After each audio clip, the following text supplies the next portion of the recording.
guys are working hard to win. I mean, that's all you can ask. Tuesday's good game plan stuff going in, but I thought the guys worked hard to try to improve and get better fundamentally, correct the things we made mistakes on Saturday. You always have spirited workouts like that? That was amazing.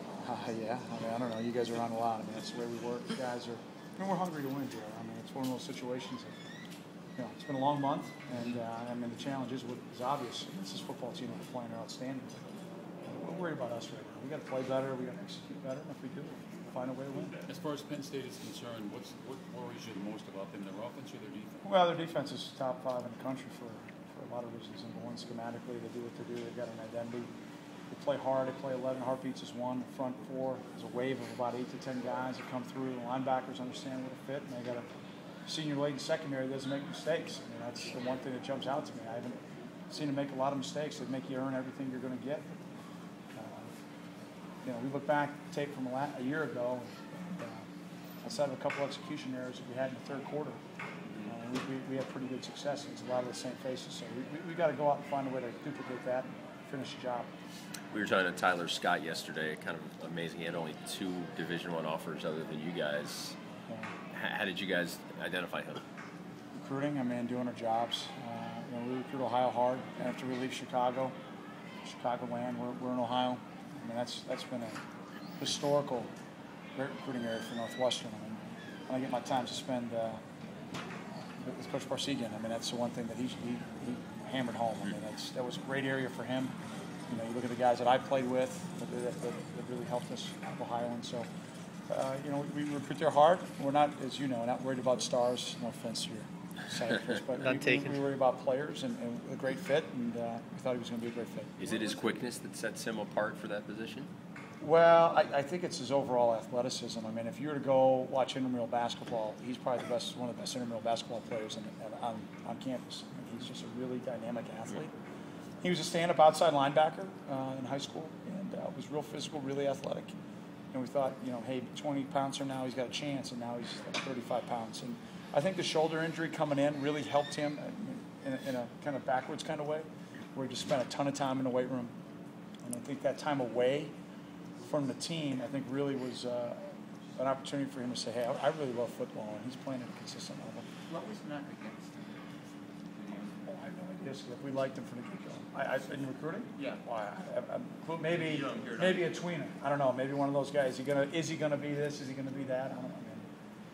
We don't get too caught up about that. If we believe in what we see in the video and the evaluation, and I thought it was pretty obvious with Tyler. Then you couple that academically, he's a great student. Obviously elected now again to the leadership council. He's got great leadership skills. As good of a player as he is on the field, he's 10 times a young man off the field, and it's from his family. I mean, one of the funner home visits I've been on. The whole house was packed, It's like, who are all you people? Couldn't remember everybody's name, but we had a great time, and comes from a great family. What do you take from your quarterback, Dan Bursa, shaving his head on Sunday? I don't know. I mean, I made fun of him a little bit, but a little early for St. Baldrick's, but he just wants to win.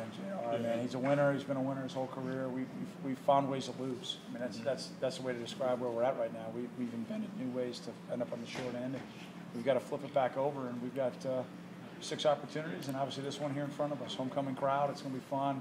We've got a lot of teammates coming back. I keep getting text messages and Facebook messages from how excited they are coming back, and it's going to be fun. We're going to have Mike Kafka back and share with the team on Friday. So we're going to be excited about that. Now, you're the eternal optimist because you have 6 games left, but I heard you in your talk to your players after that you had 7 games left there. You talking about a bowl game? I'm not talking about anything. I'm just talking to the team. So.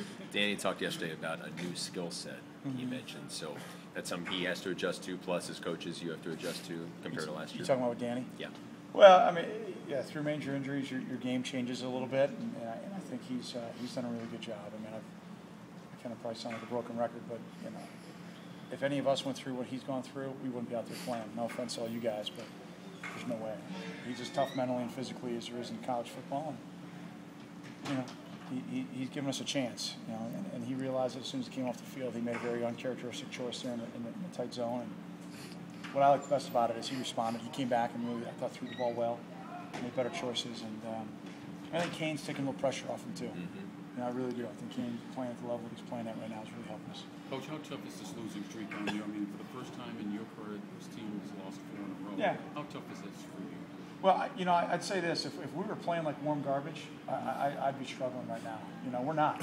We're just not making the plays that winners make down the stretch in games, and that's what we got to coach the guys better to do. I mean, I watch a lot of teams as I get my chances on Thursday, Friday, and some Saturdays that are playing like garbage. Mm-hmm. We're not. We're just not playing like winners, and we got to get a couple plays. We got to get a spark.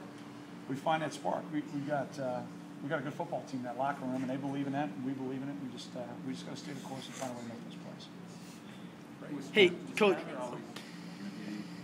Yeah. Well, we thought that Bob Hefner would have loved to have him tight end. We played him a little bit there last year, and there was some ribbon going back and forth. Hey, Marty, if he can't start for you on a D-line, he can start Superback, But no, he's a dynamic guy. He played quarterback in high school as well. Yeah, but I didn't watch those reps on tape. He's not cool now. Hey, when did your relationship with Coach Paterno first start? Well, probably when I became a head coach. I mean, the relationship we have now, I would say when I became a head coach and share those quality times in the private meetings, at the Big Ten meetings. So, he said some nice things about our defense when I was playing, but I can't say that we had a relationship. But very gracious, very giving, and I think everybody sees him as a role model in college football. He didn't recruit you then, I take it? No. You kidding me? No.